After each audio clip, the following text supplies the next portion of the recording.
क्या आपको पता है हमारे इंडियन कॉन्स्टिट्यूशन में जो फंडामेंटल राइट्स हमें प्रोवाइड किया गया है, सबसे पहले उसकी मांग कहाँ की गई?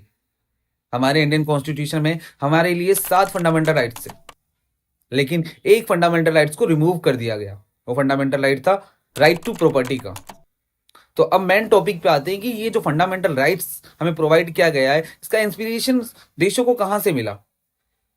इंग्लैंड में एक खराब राजा हुआ करता था। मैं खराब राजा यूं कह रहा हूं क्योंकि वो डिक्टेटर था। उसका नाम था जॉन।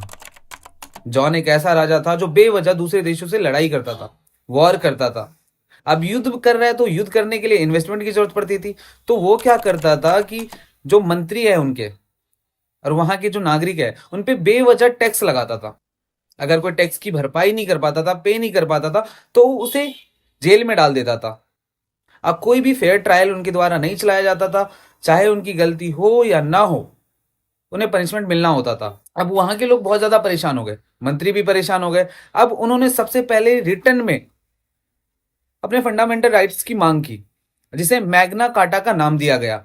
मैग्ना कार्टा में यह कहा गया कि हमें फेयर ट्रायल चाहिए, बेवजह हम टैक्स पे नहीं करेंगे।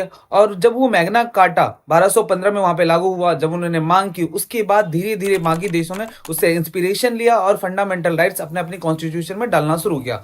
सबसे पहले जो फंडामेंटल राइट्स की मांग की गई थी वो इंग्लैंड में की गई थी।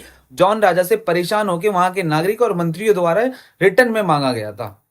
कैसी लगी आपको ये लीगल जानकारी? जानकारी आपको अच्छी लगी हो वीडियो को लाइक करें, शेयर करें, कमेंट करें।